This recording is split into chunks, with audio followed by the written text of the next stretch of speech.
Hi guys, thanks for joining. We're going to get started in about 5 minutes.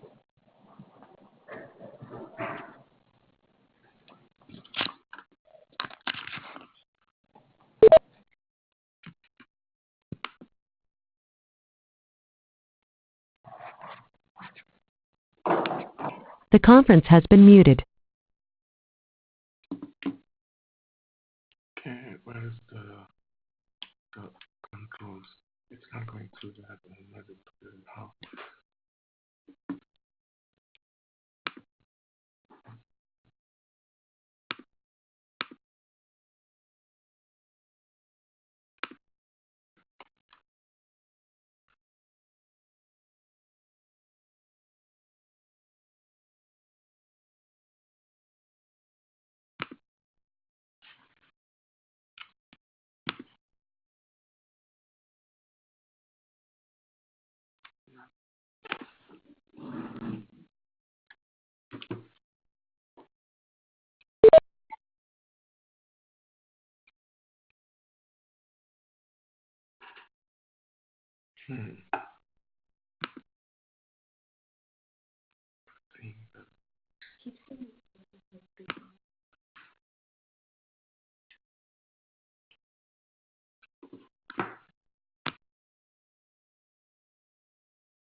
Hey guys, thanks for joining us. We'll be starting very soon. We're just giving everyone a couple minutes to tune in.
All right, good morning and good afternoon, everyone. Thanks for joining today.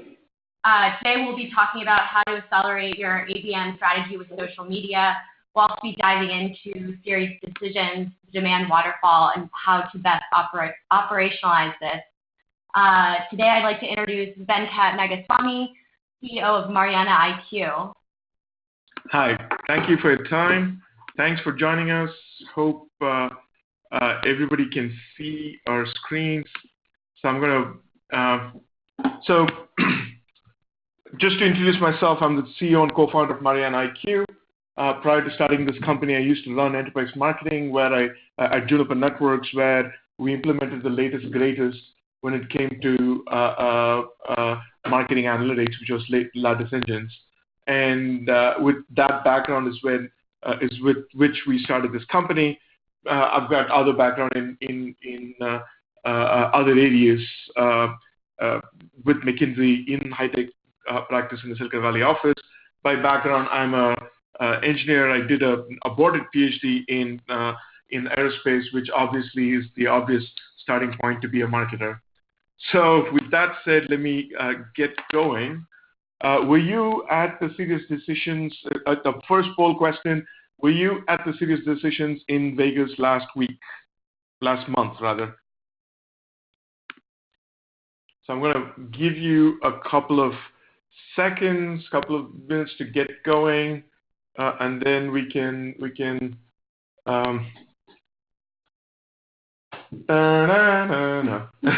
all right, so I think that's enough time. So I'm gonna close the poll. So it appears as if 2/3 of you were not at the SiriusDecisions Summit, which is perfect because we're going to give you a quick overview of what happened at the SiriusDecisions Summit, and we'll then start talking about how you can use social to enact your ABM strategies. And as a part of that, we bring in Zendesk, Vijay Mani from Zendesk, to talk about that experience on how they activated social. So with that said, I'm going to jump straight in. This is the agenda that we're going to talk about. First, talk about SiriusDecisions Waterfall. Then we can talk about the ABM execution gaps. And finally, we'll bring in Zendesk success story.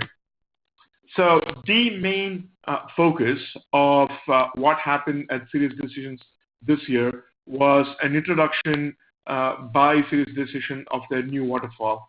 As you probably know, SiriusDecisions was the team which introduced the original Waterfall about 10, 11 years ago, which was then revised in about 5 years ago. Now, acknowledging the changes that have happened in the past 5 years, primarily around the growth of predictive marketing and around intent data collection and around ABM, SiriusDecisions has updated their fall. And what you see in front of you is the new Waterfall that they're recommending to their clients. Essentially, what they've done is to reorient a lead level conversation into more of an account or account level conversation. So what you see in front of you is the Waterfall. So by target demand, it is basically anybody any company who could be a potential buyer for your product. Active demand is basically a subset of the target demand, which includes people who are actively looking for a solution. And engaged demand is when that person has contacted the vendor. This in the old mapping is where the inquiries would come in. So once an inquiry comes in, active demand becomes engaged demand. Prioritized demand is after there have been a couple of interactions with the vendor, and there is some kind of lead scoring or an account-based scoring that happens, and then marketers focus on certain areas. That is prioritized demand. And finally, it then gets passed to sales when an individual actually calls the account or the demand unit to then determine whether there is the usual qualification criteria of budget, authority, need, and time, and at which point it becomes qualified demand, and then the sales process flows in.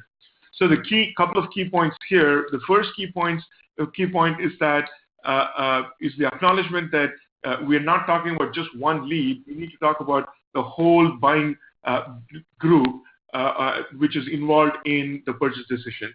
So, which is what we illustrate in the next page. So, along with this waterfall, they introduce a couple of new terminology. The first terminology was around buying group. A buying group is a collection of personas which is involved in a buying process.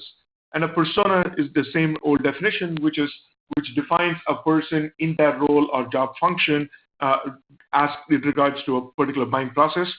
And demand units are composed of these buying groups with their specific need. And they also talk about demand centers, which is a collection of demand units where they have differing units. However, the question, irrespective of which way you're going, the question still remains the same, which is how can we identify the whole buying group, not just specific individuals that correspond to certain personas. How can we identify the whole buying group and all the people that belong to that buying group, and therefore how do we figure out what the decision unit, which is the buying group with that need is. And that is the problem that Mariana has been created to solve, and that is the need that we saw 3 years ago, and that's what we're looking to solve. So now, second poll question of the day, have you had problems connecting for identifying and, more importantly, connecting with the prospects, or have you had targeting misfires in being able to connect with those specific people? That said, let me give another couple of minutes, couple of seconds.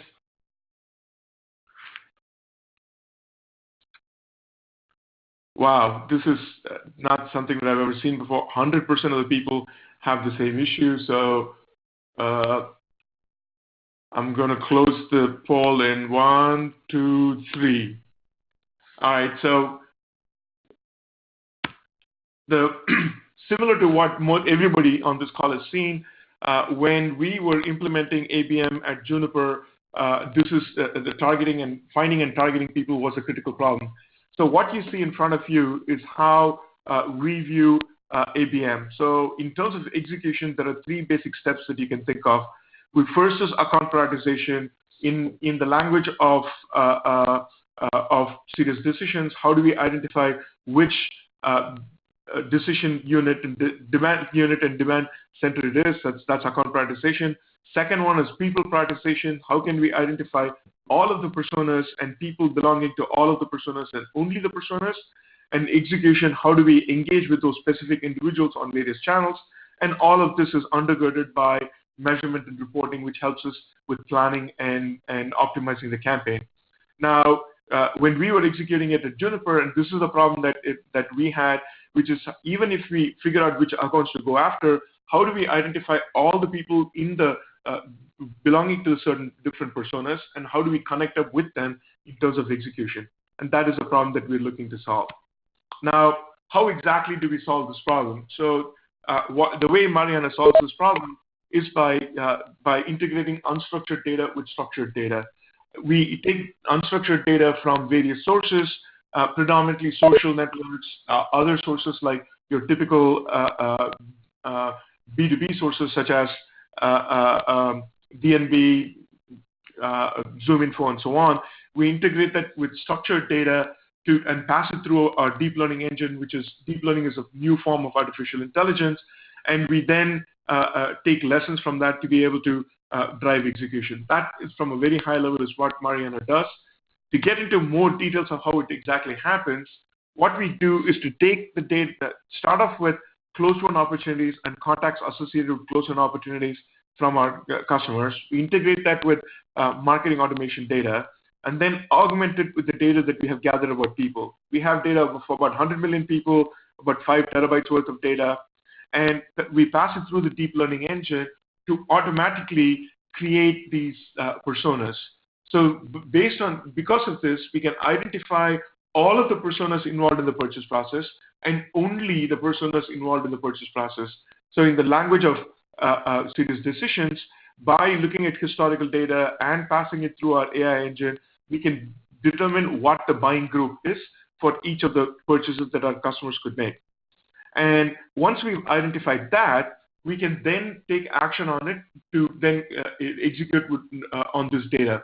So the first step then was we identify an account, we identify an account either through an account list that our customer gives us or through the account model, which we create similar to how we create the persona model.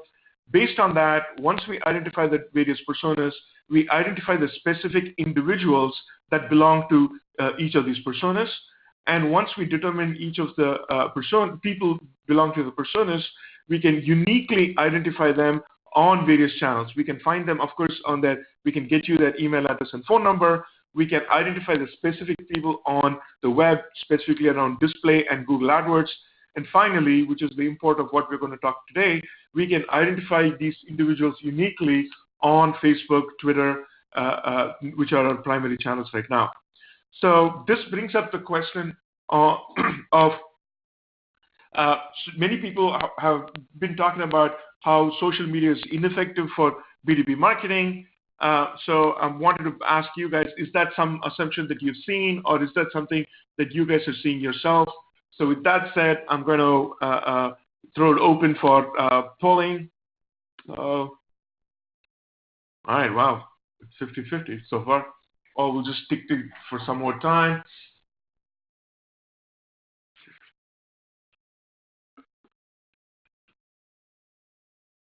All right, I'm going to close the poll in 1, 2, 3. So this is a split decision, as they say, exact 50-50. And hopefully for the people who said yes, we'll dissuade them of that notion shortly. So back in the day when, as I was saying, back in the day when I was still a young man, the way you engaged with the target people was by going to the watering holes, as it were, where these people hung out. Typically, these were physical events, third-party events, first-party events. On a digital channel, these were places where people congregated. So for networking, we would go to network computing or similar online sites to place ads to them. But in the past 5-10 years, there have been these huge public large watering holes which have opened. And these are the places where people are hanging out today. So what you can see in front of you are the monthly active users on these various channels. And as you can see, there is a huge set of people who hang out on Facebook and, of course, on and other channels like Twitter and LinkedIn and so on and so forth. So when people bring us the question on why social for B2B or why social for ABM, the simple answer is that's because that's where the people are. You know, the story goes, there was this famous bank robber from 100 years ago, said, why do you rob banks? Because he said that's where the money is. So similarly, why do we go to social? Because that's where the buyers are.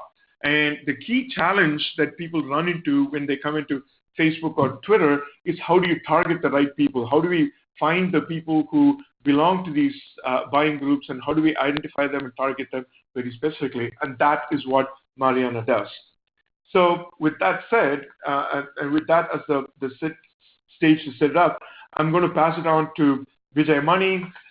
He's the former VP of Growth as of last Friday from Zendesk and the champion behind our project. I'm going to turn it over to him to introduce Zendesk, and then we can continue the conversation. Sounds good. Hey, thank you, Venkat. Before I get into a little bit about myself, I'll talk a little bit about Zendesk. A quick poll, if you can set that up. Curious to hear how many of you have heard of Zendesk. And while you guys given your responses, for those that may not have heard of us, at Zendesk we build software for better customer relationships. We were founded in 2007, headquartered in San Francisco. We have well over 100,000 paying customers. In 2016, we expanded from being primarily a single product company to offering a family of products so that we could help businesses engage with their customers across the various channels. And do we have results? Yep. So an overwhelming majority of people have heard of Zendesk. That's wonderful to hear. Great. So moving on, a couple of reasons why our customers choose us, and some things that we take a lot of pride in. I guess given that I recently exited Zendesk to pursue some early stage startup aspirations, I feel like it's a recent enough exit that I can still refer to Zendesk as we. So some things that we care a lot about is scale and security. So whether you're a two-person company or a very large enterprise, the product and the service scales effortlessly all the way through. And in fact, we have a lot of great customer stories of companies where they started off as two-person companies on our platform.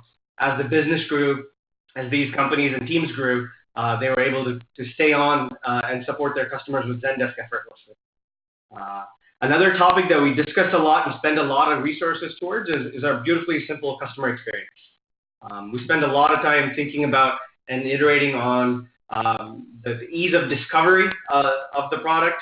And once you land on the site, we spend a lot of time thinking about the trial experience, making sure that's smooth and easy to use and frictionless. And obviously, once you get into the product as a customer, we care to make sure that that's beautifully simple as well. And moving on, here's our customary, our mandatory customer slide. As I mentioned, we have customers that run the gamut from the very small SMBs, companies like SwiftKey and JibJab, all the way to larger enterprises such as Xerox and Tesco and Lazada and L'Oreal. All right. Great. So before we move forward further, Vijay, you have a very interesting background. Can you tell us about what you've done that led you to Zendesk and VP of Growth? Sure. So I started with a degree in computer science and started my early career at Microsoft. After a few years there, I moved on to starting a company. So along with two friends of mine, I was co-founder and VP of engineering of a tech startup. We ran it for about 4.5 years, sold it to Motorola. I spent a couple of years there through the Google acquisition before joining Zendesk. And initially at Zendesk, I was Director of Growth Engineering. Over time, oversaw product development for the growth team, and then the website, advertising, and SEO as VP of Growth. So what made you switch to the dark side? Right, great question. As a founder, you spend a lot of time thinking about growth. You wear multiple hats, and the single most important thing for you is startup success and growth. So you're actively thinking about how to allocate resources, be it building products, spending your money more wisely, or getting into different channels. So growth was always a very interesting problem for me and something that I spent a lot of time thinking about. In addition to that, marketing's changed quite a bit over the last several years as well. More and more, marketing has been driven to be accountable. As a result, marketers are far more analytical, far more numbers-driven than they've ever been. In addition to that, platform shifts are now showing up in marketing a lot sooner than they did in the past. Things like AI and deep learning are now making their way into marketing through the great work of folks such as yourself. And so the average marketer is far more technical. And so this profile is actually becoming more and more common in marketing. Excellent. So, Zendesk is known as a leader in B2B marketing. So tell us more about what Zendesk has been doing with respect to marketing. Sure. Well, it all really starts with having a really good product, right? A marketer's dream is to have a great product that people like a lot, and you have great word of mouth, and it's easy to sort of get the word out. So it started with that for us. We have a pretty good product team that spent a lot of time iterating on the product. And certainly for us, on the marketing side early on, we spent a lot of time developing our brand. And we had a lot of great initial content as well. So inbound demand was something that we were always sort of blessed to have from the early days. We also had we built a pretty mature advertising program. Planning and execution on search and display was something we did very well. So when you search for Zendesk, either on the brand or on a non-branded term, we had paid and organic links that showed up pretty high on your search results page. When you clicked on and engaged with those links, you would show up on our site and there would be a big trial button. And that was an experience that we cared a lot to iterate on and to make sure it was frictionless. By the way, for folks in the webinar that haven't tried Zendesk, I highly recommend you giving it a shot.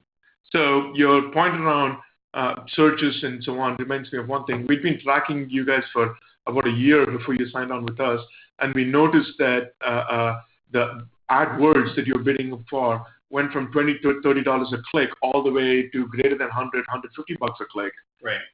Right, and well over that in some seasonal times as well. For folks on the call that have been through this, that's your Google tax, as you know. We obviously operate in a very competitive space, and we have competitors with deep pockets. And when you sort of allow them to play on a competitive marketplace like AdWords, these situations naturally arise. So for us, a big investment is, we're always in the lookout for new channels, always in the lookout for how to invest our money more wisely, especially in terms of capturing potential buyers earlier in their buying cycle. And, as Venkat alluded to earlier on the call, social was one such channel. Facebook, for the longest time, certainly 3-4 years back, if we did the same poll, you'd probably get 100% of the people that said it's a B2C channel. But the reality is they have well over 1 billion people, a a large portion of those folks engage with the platform every day, and the engagement is ridiculously high. So we certainly tried Facebook in the past, and we had very poor results and wanted to give it another shot. But the challenge with Facebook, especially from B2B context, is targeting. Everybody's on Facebook, but your personal profile looks very, very different from your professional profile. So it's very hard for us to find the right B2B buyer. And so we knew we needed additional help. Even though that was a channel with high volume, high engagement, we needed more help to find the right buyer. And here's sort of like an example of some of the challenges that we ran into with Facebook. So this is sort of a sample ad profile of the head of web development at Zendesk. He is our primary B2B web software decision maker. But if you look at his business and industry interests on Facebook, it has a bunch of random things like mass, and I think there's one that's called Shade, and like Summit, and just things that don't make a lot of sense from a B2B targeting perspective. And this is actually not very uncommon. It's very hard to find who the actual B2B buyer is on social, because the way they lead their lives on social is so totally different.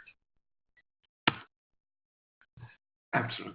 And oddly enough, through one of your social ads, we got to learn more about you guys, and we got to start to have that conversation. Yeah. So the point that you made around Facebook targeting is something that we noticed years ago. So 2.5, 3 years ago, we made the decision to focus on Facebook because of the wild levels of engagement that people are getting on Facebook. And the key problem that we have solved with respect to Facebook is how do we map your professional persona to your personal persona. And that is one of the key things that we bring in. In addition to being able to use AI to identify the specific individuals, we also use AI to then figure out what the personal persona is for people. So in language of SiriusDecisions, once we've determined what the decision units are and figure out who the buying groups are and people within the buying groups, we can then identify the specific individuals on Facebook and Twitter by mapping their personal identities. So one of the things problems that we solve is around titles. So for instance, the place where we use AI is being able to semantically group titles and interests. People talk about Code Ninja. What the heck does a Code Ninja do? Now, based on the data and processing that we have done, a Code Ninja is someone who actually does front-end processing. So the problem that we have solved is, irrespective of what people call themselves, we can determine what roles they perform, and vice versa. If they perform the same role but they have different titles, or if they have same title but perform different roles, we can identify it based on artificial intelligence. And once we determine that, we can then identify them on Facebook, Twitter, what have you. Right. Yeah. And so when Venkat came into our offices, we'd heard a very similar pitch. And the Code Ninja bit was really interesting, because we certainly saw that in our customer base, where people had different titles and different roles, but really once you sort of got into the nitty-gritty details of it, they were actually doing the same job. But all of this really for us sounded too good to be true. And it sounded a lot like dark magic as well, where you just give them sort of like your CRM data, they do all this magic to figure out who exactly your buyer is, and what exactly the right sort of, I think the word you used was normalized title was. And if you're not a data scientist, which I'm not, it's very hard to understand. And it's very hard to sort of trust a company that's doing that. And certainly at that time, we had some challenges with that with you guys. But luckily, we were doing an internal study at the time as well. And this was a more qualitative study of understanding our buyer personas.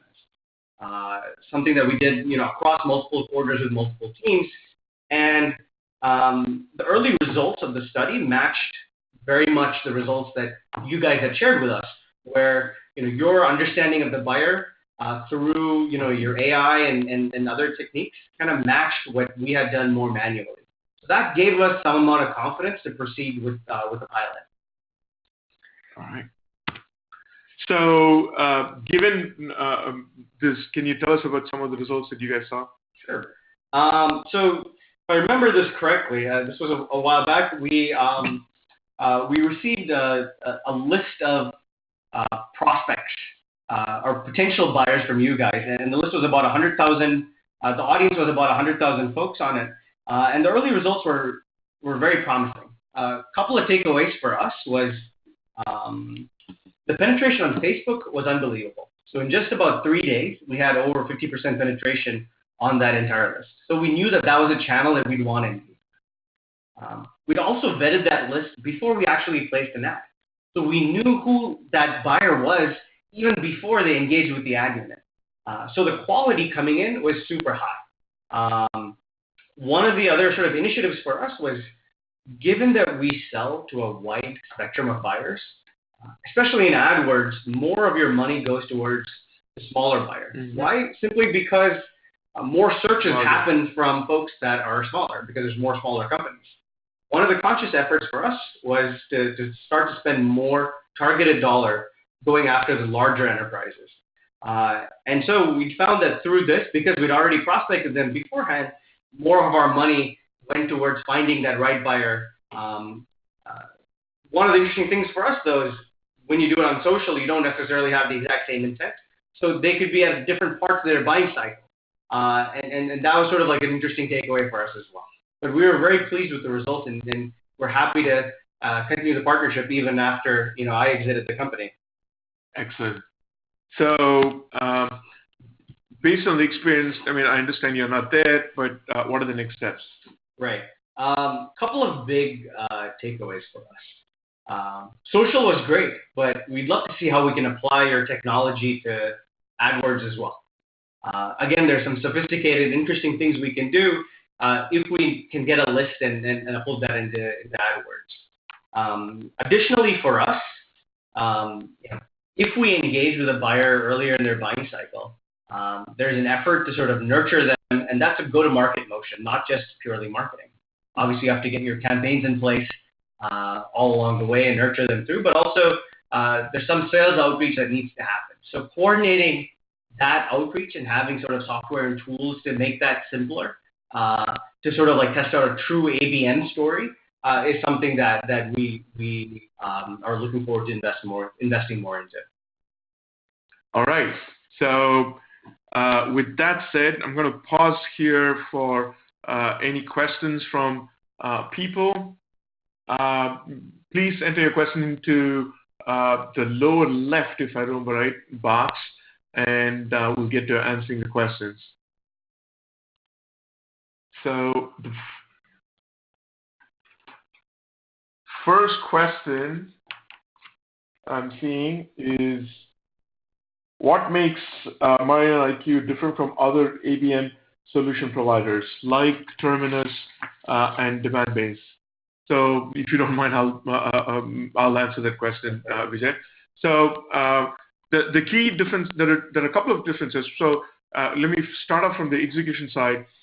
When you talk about execution from marketing or from an ad side, you can do it in two ways: anonymous cookie or IP-based targeting, or you can take the identity-based route. We've taken the identity-based route, which means that we can not only target the same individual on banner ads, we can also find them on social and on Google AdWords, what have you. So this allows us to do true omni-channel marketing, which you cannot do with anonymous cookie-based targeting, which is what the other people adopt. That's one major difference. The second major difference is because of your use of AI, we are able to identify not just the accounts, but we are also able to identify the personas and people that belong to the various personas in these different accounts. So in the language of SiriusDecisions, we can identify the buying group and the decision unit and through our AI. So those are the two major differences: being able to identify the buying group and being able to target the specific individuals on various channels, not just banner. All right. So, quick question for Vijay from Greg. So for Vijay, when did he start seeing results from Mariana? When did MarianaIQ start paying for itself from the money that you saved or by increased leads? That's a good question. So in terms of early results, like we were able to see a lot of our target prospects show up in our database within a week. With Facebook, we started to get early penetration, and then once we got early penetration on the audience that you provided, we started seeing our database getting full with the types of people that we'd want to build our database with. And in terms of the payback, I think we were one of your earliest customers, so we had a pretty cooperative deal, and that's one way to put it. And so I would say, very early on, within the first 2 to 3 weeks, our sales team had some early engagement with the additional leads that we provided. So it was pretty early in the life cycle of the partnership. I will, however, say for us, the go-to-market investment of selling to a buyer early in their buying cycle is something that we're getting much, much better at. And as we get far more sophisticated with it, this is an area where we expect to invest significantly more amounts of money. Excellent. Another question. What other lead gen tools does Zendesk use besides Mariana? I assume Google AdWords. But, right. So we do all the traditional things. So from sort of like an advertising perspective, it's search and display advertising. So you have things in AdWords, GDN, and we try a bunch of different ad networks. So we do programmatic display advertising as well. We do some different list buys. We do content syndication. We certainly engage with a bunch of different vendors that are more sort of like smaller vendors that we usually use a pilot budget for as it relates to some of that list buying also. So it's all your traditional basis from an advertising perspective. Okay. Question number whatever. Who is an ideal customer for you? What size and how many data points do you need to really make this work and see results? So this, I assume, is a question for us, for Mariana. So the companies that we target, so the number of data points that we need to create a model is about 200, 300 data points and above. More data points is better for us. Zendesk, for instance, gave us something like 400,000 data points. We don't need that many, but anything more than 200, 300 data points is on the minimum side. Of course, the right answer to number of data points is it depends, but based on the experience of having done it for 20, 30 of our customers so far, we see above 200 data points is good enough for us to do the analysis. All right. So there's another question, which I guess is in a lot of people's mind. What you said about Facebook makes sense. Do you see something similar for LinkedIn? So the LinkedIn question is something that people have asked us for a long time. We will be integrating LinkedIn as and when the API becomes open. Right now, LinkedIn as of May, they opened a new API, a new option called Matched Audiences, which is similar to the custom audiences that's there in other platforms. They opened it up on a trial basis to 3 partners, LiveRamp, Salesforce, and Marketo. And late Q3, early Q4 timeframe, they're going to be throwing it open to other potential partners. And at that time, we will be integrating with LinkedIn to offer a true omni-channel, or at least omni-channel when it comes to within social channels. So one way, with one interface, you can access both LinkedIn, Facebook, and Twitter as in one shot. I'll add one point to that. not to your point about LinkedIn, but as we thought about LinkedIn versus Facebook as channels, with LinkedIn we saw much lower engagement, much lower penetration against our buyer, but the quality that we always got was much higher. And prior to using Mariana on Facebook, the quality was always much, much lower. So one of the cool and interesting things that we had learned through this experience was we can get the Facebook levels of engagement, which are far, far higher, but the quality is so much better when you layer on a service such as Mariana against an audience that's so big as the one that Facebook has. Excellent. So this is a question for you from Nattu. What percentage of Zendesk budget is invested on Facebook? Actually, there is a similar question which also says, how did things change at Zendesk since you started using Mariana? Did you change where you spend your ad budget? Right. We did. So, like, in terms of how we think about our budgets, it's, as I mentioned earlier, we're on a bunch of different channels, right? From search, display, multiple different display vendors, social, Facebook, LinkedIn, content syndication, so on and so forth. And we constantly iterate on how we allocate our budget. So we certainly saw that a larger portion of our budget went towards social after our experiences with Mariana. As we continue to measure our ROI all the way downstream, we'll keep changing that around. Okay. Sounds good. We are coming up soon to the allotted time that we had. I'm going to wait for another minute or so to see if you have any further questions.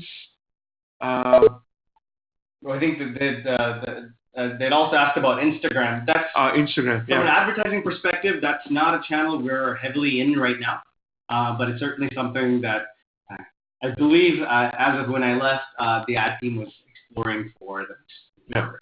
Actually, on a side note, with respect to Instagram, we saw some data from other places. This is not something that we have executed ourselves.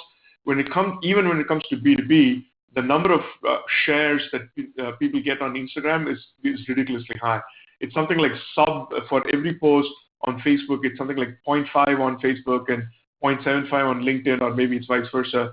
But that number is 22 when it comes to Instagram. So the number of shares that people are getting, organic shares that people are getting on Instagram, is ridiculously high, even for B2B.